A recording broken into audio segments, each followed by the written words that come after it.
be relentless is to be constant or kneeling. At times, we can be found relentless in trial, constant in suffering. We see a prime example in Mark 5:2-10, the NIV translation, where Jesus comes to restore a demon-possessed man. Verse 2, when Jesus got out of the boat, a man with an impure spirit came from the tombs to meet him. This man lived in the tombs, and no one could bind him anymore, not even with a chain.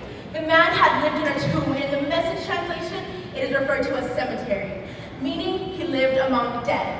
Because he lived in darkness, no one ever approached him, let alone told him about Jesus, and so he really didn't know who Jesus was. When he finally draws near to him, this man pleads not to be tortured. Verse 7, he shouted at the top of his voice, "What do you want with me, Jesus, Son of the Most High God? In God's name, please don't torture me."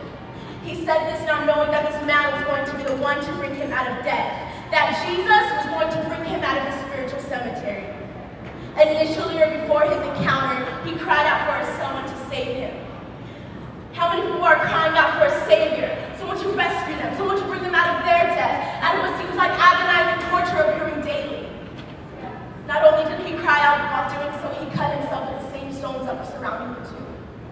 Verse 4, for he had often been chained hand and foot, but he tore the chains apart and broke the irons on his feet. No one was strong enough to subdue him. Night and day among the tombs and the hills he would cry out and cut himself with stones. In the same way, the things surrounding us are the very things we use to bring harm to ourselves. We use things such as our past, even though it was never meant to bring harm to us, but to recognize our breakthrough. This man saw his breakthrough after he saw Jesus at a distance. Verse 6, when he finally saw Jesus from a distance, he ran and fell on his knees before him. He literally fell before him, despite no one being able to subdue him, no one being able to chain him up. Jesus' mere presence brought him to his knees. In his presence is where we can see that he finally reaches his breaking point. Still, he could not be used until he was set free. He had to be free from this identity, where in verse 9, Jesus asks him, "What is your name?" And he replies with Legion, for we are many. It wasn't him that said this, but rather the demons speaking for him. He was so accustomed to his circumstances speaking for him. Even after Jesus cast out the demons, that crowd that had quickly gathered was still afraid of him because he still dwelled among the dead. If we are ever going to be used greatly by God, we must come out of the darkness, out of the comfort zone where we define ourselves, out of the familiar. Rather, Jesus wants to use us to go tell our story. Verse 19 in the Message, Jesus said, "Go home to your own people, tell them your story, what the Master did and how he had mercy on you."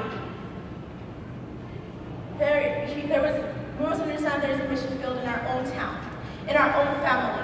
The very people that we surround ourselves with daily, they're needing to be broken away from this relentless struggle with spiritual death. In the school, the place where we have become comfortable, the place where we very easily tune out the cries of people bound in darkness. In the workplace, we're speaking of such things as crossing boundaries and going too far. But that man didn't just outreach to solely one person. He went to multiple cities declaring what Christ had done in his life. We must understand that there's multiple in our city, and we need to outreach to them. He wants to use that very thing to bring people breakthrough, to break them away from the chains that are holding them captive. Most people are ashamed of what they had been before Christ, but he wants us to share our story as a testament of what he can do for others. Alas, this demon-possessed man was found relentless in suffering. He came to find breakthrough in Jesus and became the first Gentile missionary.